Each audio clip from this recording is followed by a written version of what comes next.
Everyone here on the chat's talking about how Tanahashi lost, and why wasn't I angry about Tanahashi losing when I was upset about John Cena losing? Vinny, if you had some horrible disease and you met John Cena, what did he always say? Never give up. Craig, if you lost your job making cabinets and you met John Cena, he'd have told you, never give up. Mm-hmm. Now, granted, Tanahashi did interviews and said he would never give up. And he didn't, actually. He didn't give up. He got pinned. If your whole gimmick for 20 years is never give up, then in your last match when you fucking give up, that sucks. I was fine with Tanahashi's retirement. I thought he had a great match. I thought the finish was fine.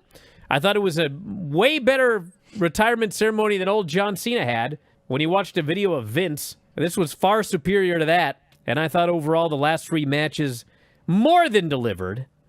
But the first half of this show, if we're being honest, it kind of sucked. There was some crap. Every angle they did with this guy was death. He was actually very much like Gable Steveson, but less charismatic. Everyone's like, oh my God, what a disaster this is going to be. He did so much better than he's ever done before. Like, he actually looked like, holy shit, we got something with Aaron Wolf. It was great. Yota Tsuji versus Konosuke Takeshita. Dude, this match was awesome. Best thing on the show up to this point by easily. Clearly. This match, I gave it the full 5 because at the end of the day, this was a historic match. They need a new young guy at the top, a new face. Tsuji probably should have been the guy a while ago, but this was his night. And this match was over. I was just like, could they have done this any better?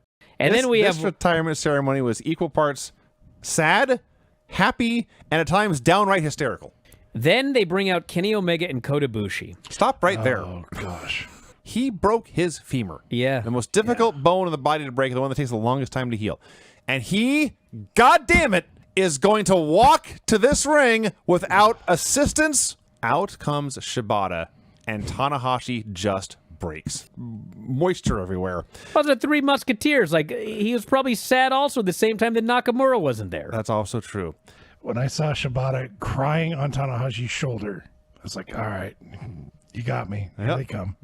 But then Naito's music hits. There's an entrance. And it takes so goddamn long that he goes from emotional to concerned about time to just outright annoyed. He's just pissed at Naito for stealing the show like this. They bump fists, and then he spits on Tanahashi for old time's sake. Yeah, I still think you're a dick. That was the weirdest fucking thing I've seen in a long time. They put him in a cart. All the wrestlers are pushing this cart around the ring. He's just waving to people like the Queen. He starts a wave at one point just for fun. He could have said, hey, let's all take hammers and pound nails into our heads. And they'd be like, okay. Yeah. This was an incredible match, an incredible ceremony. Have you ever made a New Year's resolution and stuck to it for the rest of your life? I gave up Coke in 89, but I really miss the smell. I think he's trying to make a joke about drugs. Yes, he was. But it's a cocaine Coca-Cola actually smells delicious. Granny's so bitter when we're at the old folks' home. All these old people. What do you think the movie is tonight? I'll bet it's black and white. She needs to move into a college dorm. I agree. Can we set that up somehow? Yeah. I think that'd be for tremendous content. Gets in trouble with the dean. Yes. Throws a kegger. Yeah. CM Punk versus Braun Breaker with TKs. Great. But You guys hear what CM Punk said today, by the way? Oh, no. So this is what he said. He was asked about the John Cena finish of all things. If you didn't like it, I can also understand that. But to overnight make it your entire personality and spend an unhealthy amount of time talking about it, put it this way, he says, if John won, they'd be mad about that too. No, I wouldn't have been angry if he won. I argued for months that the guy should have won his final match. Oh my God, the guy who said he didn't give up just gave up. Did he? Yeah, he did. UFC fighter? That's what a tap out is. I give up. What do you mean, did he? Yeah, he gave up. Can you imagine? The AJ Styles that you see in WWE, we've never seen a vignette where he's a farmer. You know what I'm saying? We've never seen anything like a vignette where he's a redneck. He's just a guy that kind of has a southern accent, right? Man, this promo he did about Sting. The most memorable moment for me. This was the first time that he referred to him as Stink. He went from the old school Sting to the Crow Sting. I was fucking crying. Over and over, I played this again and again. I was like, oh my God. Bryan and Vinny, along with Granny and Craig and sometimes other people. It's Bryan Alvarez and Big Vinny B, and we hope that you enjoy the show. Man, I just realized we got a brand new intro. Forgot we were going to air the new one, so I got to watch it again. I haven't seen it yet. Should we do it again? Hey, Jared, why don't you load it up again? Newest member of the AEW roster, Jake Doyle. I think Jake Doyle is a much worse name than Jake something. I don't. John Moxley versus Shelton Benjamin. I thought it was a very good TV opener. I thought the match itself was great. If it goes to a draw, the challenger gets a championship match. But if both men get counted out, which is also a draw, the challenger doesn't get a championship match. Oh, I missed that. Oh, yes. Oh, that's stupid. So it's like, That's stupid on top of stupid. what can we add next week to make this even more overly complicated? The two mystery partners are the Young Bucks with their old theme music, and this place goes nuts. Crazy for them. This was a party match. It was basically one 20-minute spot. Oh, yeah. Party, party, party, party, party. But a masked man is in the ring, and he kills Jet Speed. He unmasks. It's Andrade. He is also in the Don Callis family, which I guess he had been last time he was here a couple of months back. I had forgotten.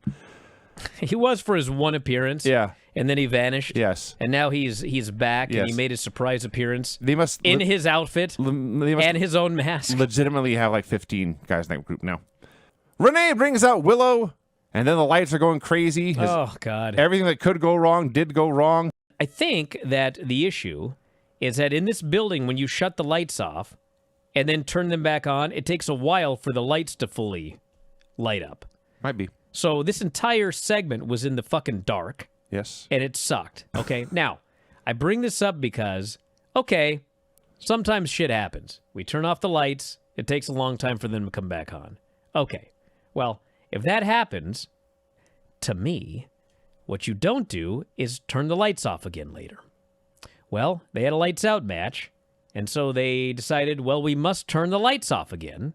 And the same goddamn thing happened. They wrestled the first 5 minutes or so of the main event in the fucking dark. I don't think Willow's a bad promo, but she cut a bad promo in this segment. I don't know if it was because Jennifer Pepperman wrote the whole thing, because Mercedes was involved. But, like, Willow's good when she's threatening to kick your ass. So Bandito is celebrating, but MJF comes out to interrupt. As he's ranting, I couldn't help but notice the sign in the background reading, "MJF blows goats, I have proof," which is an excellent Wayne's World reference. Wow. Yeah. Tony Storm versus Marina Shafir. Yeah, I didn't like this segment at all. I didn't think the match was good. I thought the finish fucking sucked. And I thought they're very effectively turned Tony into just another woman on the show. Lights out tag match. And yes, as we discussed earlier, the first several minutes were a true lights out match. At least they had spotlights on. Yeah, but it's like they had one spotlight, Yeah. and they had a bunch of wrestlers, and the guy with the spotlight's like, where the fuck is everybody? It was horrible. Jim Ross, at the top of his lungs, just screams, "Get it over with!" Yes. It's like, I was torn because there's that part of me that's like, I'm not sure that's appropriate as one of the top announcers to be asking them to just get this match over with. Yeah. But there was that other part of me that was like, we are 17 fucking minutes into the overrun, and, like, I think we probably should get it over with at some point here. I don't want to say Dave defended the show, because he did also think it completely sucked. But he did the old, well, you know, they probably had their hands tied, and, you know, they probably were told to do this, and they were probably told to do that. And, you know, there is obviously, I'm sure, something to that. But here's the fact of the matter. They have not earned the right for me to believe that their booking was screwed up by outside forces. If this show were normally great, and you had one horrific show, and you wanted to claim that, well, this one's horrific because they wanted this guy, they wanted that guy, they didn't want this person, fine. That's fine if it's one show. This fucking show has sucked for months and months and months. So if you think I'm giving him the benefit of the doubt for another shitty show, think again. I saw people on Reddit defending the show. It's like, have you guys been watching wrestling for no years? How can you have watched wrestling for any length of time and defend this show? This show is horrible. Literally, the very first thing on the show was a blatant bait and switch title match. They promoted a match for 2 weeks and they didn't even deliver. That's how the show started. I swear to God, when this show was over, I honest to God thought, is Vince fucking booking this show like Vince McMahon? Because this show is so similar to 2018 WWE, where it was like, the booking is atrocious. You advertise matches that you don't deliver. Like, every single fucking week, some crazy shit happens. It makes no sense. It's all heat. It's all heat, heel win. Heat, heel win. Heat, heel win. Every now and then they throw some babyface a bone for like 3 weeks, and then they get the heat again. It's like, it's unwatchable. It's like, people always go, you can't have your favorite win all the time. No shit. Favorites never win here. And when they do, they win to set up failing shortly thereafter. I wish this was like a retro show that we could just stop watching. It's so bad now.